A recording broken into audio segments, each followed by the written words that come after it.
மீனாட்சி கண்ணு, மீனாட்சி கண்ணு, ஓடி ஓடி ஓடி ஓடி ஓடியா. இதோ வந்துட்டேன் பாட்டி, சொல்லுங்கள் பாட்டி. மீனாட்சி கண்ணு என்ன பண்ணுற? சாப்பிட்டியா? தூங்குனியா? கொட்டாய் விட்டியா? ஆமாம் பாட்டி, சாப்பிட்டேன் பாட்டி. என்ன பண்ணுறீங்க? அம்மா என்ன சொன்னாங்க? அம்மா வேலை பார்க்குறாங்க பாட்டி. ஆமாம் பாட்டி, ஒரு விஷயம். நீங்கள் என்ன சின்ன வயசில் பன்னிக்குட்டி பன்னிக்குட்டின்னு கொஞ்சுவீங்களாமே, அம்மா சொன்னாங்க. அதுவா மீனாட்சி கண்ணு, அது ஏதோ ஆசையில் நான் வாயில் வந்ததை சொல்லி கொஞ்சினேன் கண்ணு. அப்போ எனக்கு பிடிச்சிருந்தது கொஞ்சினேன். இப்போ தான் தங்க மீனாட்சி கண்ணு, வைர மீனாட்சி கண்ணு, பட்டு மீனாட்சி கண்ணுன்னு கொஞ்சினனே. சரிங்க பாட்டி, நான் சும்மா தான் சொன்னேன், கேட்டேன். அப்புறம் பாட்டி, அம்மா வேறு ஒன்று சொன்னாங்க. அதாவது நமக்கு எது நடந்தாலும் அது நல்லதாகவே நடக்குமா.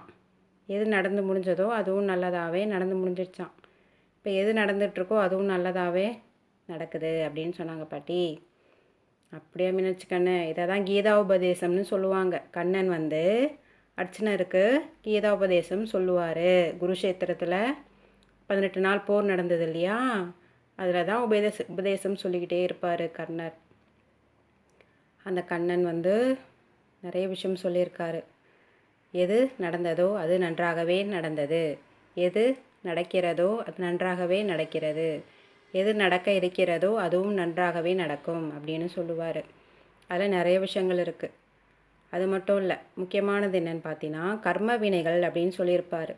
நல்லது கெட்டது எல்லாமே நம்மக்கிட்ட இருந்து தான் வந்தது, நம்மக்கிட்ட இருந்து தான் பேசுகிறதோ செயலாக்கிறதோ எல்லாமே நடக்கும். மற்றவங்கிட்ட போய் செயல்படுத்தும் போதும் பேசும்போதும் நல்லதை சொல்லணும். அதுதான் நமக்கு விளையும், திரும்ப நமக்கு வரும். நல்லதும் கெட்டதும் நம்மக்கிட்ட இருந்து தான் வந்துச்சு. நம்ம எது செய்கிறோமோ அதுதான் நம்மக்கிட்ட திரும்ப வரும். நல்லது செஞ்சால் 100 மடங்காக அது நல்லது நமக்கு வரும். கெட்டது செய்யும்போது அதுவும் நமக்கு 100 மடங்காக வரும். கெட்ட வழியில் சம்பாதிச்ச பணமோ செயலோ காரியமோ பேச்சோ எதுவுமே அது திரும்ப நமக்கே வந்துடும். இல்லை நம்மளை விட்டு பல மடங்காக திரும்ப நம்ம கேட்கும்போது நம்ம நினைக்கிறப்ப அது நம்மக்கிட்ட இல்லாமல் போயிடும், காணாமல் போயிடும்.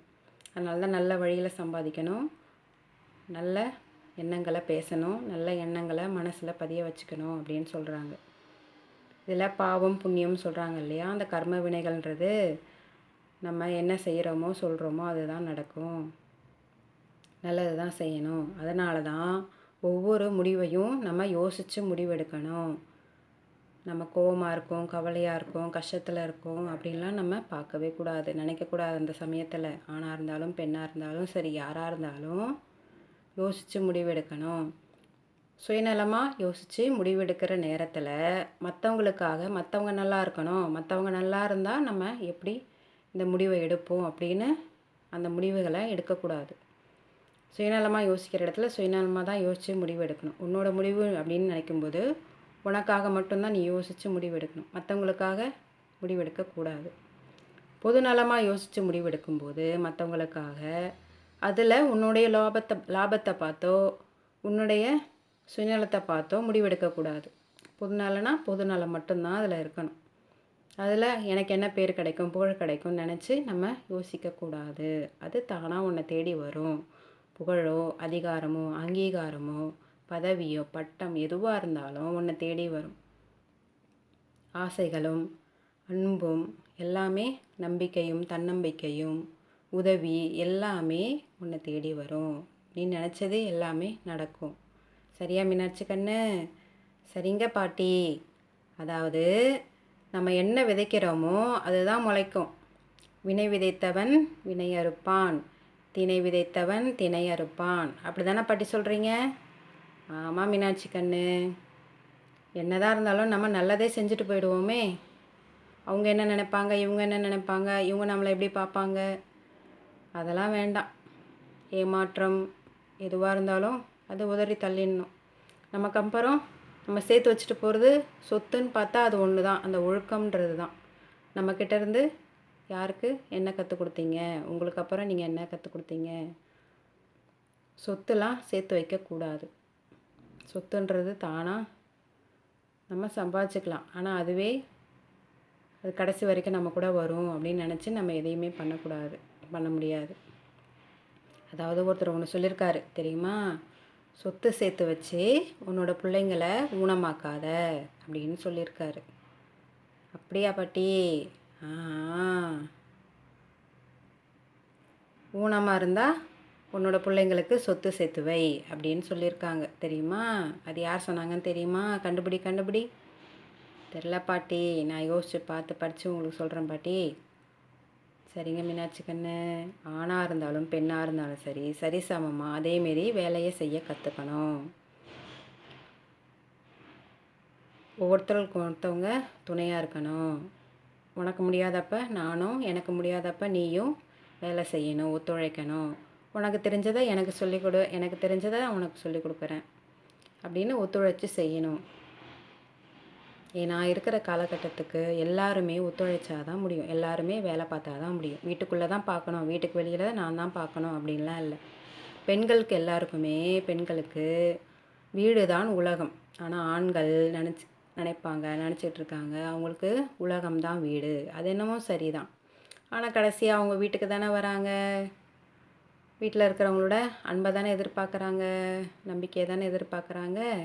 அப்போது வீட்டில் இருக்கிற மனுஷங்களையும் மதிக்கணும், அன்பு செலுத்த தெரிஞ்சுக்கணும், கற்றுக்கணும், விட்டு கொடுத்து போகணும்.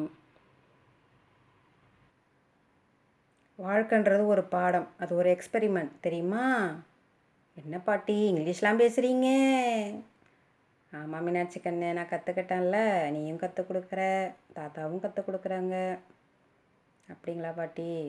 ஆமாம் மீனாட்சி கண்ணு, அந்த எக்ஸ்பெரிமெண்ட் மூலமாக நம்ம அனுபவத்தை கற்றுக்கணும், எக்ஸ்பீரியன்ஸை கற்றுக்கணும்.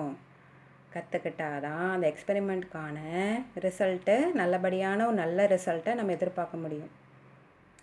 எக்ஸ்பெரிமெண்ட் தோல்வி அடைஞ்சிடுச்சு அப்படின்ட்டு நம்ம விட்டுறக்கூடாது. இப்போ நல்ல ஒரு அனுபவம் நமக்கு கிடைக்கணுன்னா அந்த வாழ்க்கையில் முயற்சி எடுத்துக்கிட்டே இருக்கணும். தோல்வி அடைஞ்சாலும் பரவாயில்ல. அப்போ எப்போ நம்ம கற்றுக்கிறது? அதனால தான் இந்த எக்ஸ்பீரியன்ஸ் இந்த ரெண்டுமே நம்ம வாழ்க்கைக்கு ரொம்ப முக்கியம். அது ஒரு பாடமாக நம்ம வாழ்க்கையில் எப்போவுமே கற்றுக்கிட்டே இருக்கணும். அது ஒவ்வொரு சமயத்துலேயும், ஒவ்வொரு நிமிஷத்துலேயும், ஒவ்வொரு மனுஷங்கக்கிட்டையும், ஒவ்வொரு சூழ்நிலையிலையும், ஒவ்வொரு இடத்துலையும் அது நமக்கு நிறைய பாடத்தை கற்றுக் கொடுக்கும், நிறைய அனுபவங்களை சொல்லிக் கொடுக்கும். அது மூலமாக தான் நம்ம கற்றுக்க முடியும். சரியா? அதாவது சூழ்நிலைக்கு ஏற்ற மாதிரி நம்ம முடிவுகளை எடுக்க தெரிஞ்சுக்கணும். மனம் போன போக்கில் நம்ம போகவும் கூடாது, யோசித்து செயல்படவும் கூடாது. காலத்தை நம்ம கட்டுப்பாட்டுக்குள்ளே கொண்டு வரணும். நாளைக்கு இதுதான் நடக்க போகுது நமக்குன்னு நம்ம குட்டியே தீர்மானிக்கக்கூடாது. அது போக்கில் நம்ம விட்டுடணும். எதிர்காலத்தை பற்றி நம்ம கவலைப்படவும் கூடாது. தெரிஞ்சதா மீனாட்சி கண்ணு? சரிங்க பாட்டி. அதாவது ஒரு வீட்டுக்கு போகிறேன், அங்கே வெளியில் நாய் கட்டியிருக்கு, அங்கே ஒரு கூட்டம் கூடி இருக்குது, வீட்டுக்குள்ளே எல்லோரும் பேசிகிட்டு இருக்காங்க, வெளியில் நிறைய செருப்புலாம் இருக்குது, காலணிகள்லாம் இருக்குது. இருக்கும்போது அந்த நாய் என்ன செய்யுது? அந்த செருப்பை பார்த்து குலைச்சிக்கிட்டே இருக்குது கடிக்கிறதுக்காக. அது ஓரமாக கட்டி போட்டிருக்காங்க. நீங்கள் என்ன செய்வீங்க? நான் பாட்டி அந்த செருப்பெல்லாம் ஒரு ஓரமாக எடுத்து வச்சுருவேன். இல்லைன்னா நாயை ஒரு ஓரமாக அதிலேருந்து ஒதுக்கிட்டு ஒரு ஓரமாக போய் கட்டி வைப்பேன்.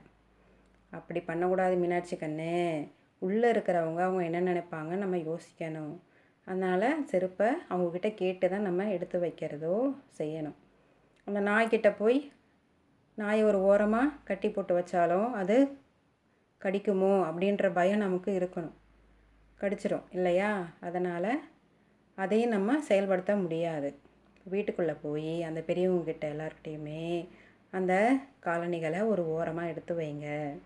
இல்லைனா அங்கே வீட்டு ஓனர் இருப்பாங்கள்ல, அவங்ககிட்ட போய் நாயை ஒரு ஓரமாக கட்டி போடுங்க அப்படின்னு சொல்லி தான் அடுத்தவங்ககிட்ட போய் நம்ம கேட்கணும், சொல்லணும். அதுதான் நல்ல முடிவாக இருக்கும். இதை தான் சூழ்நிலைக்கு ஏற்ற மாதிரி நம்ம நல்ல ஒரு முடிவை எடுத்துக்கணும். இது எல்லா சூழ்நிலையிலுமே இது ஒத்து போகும். தெரியலைன்னா அடுத்தவங்ககிட்ட கேட்டு தெரிஞ்சுக்கணும்.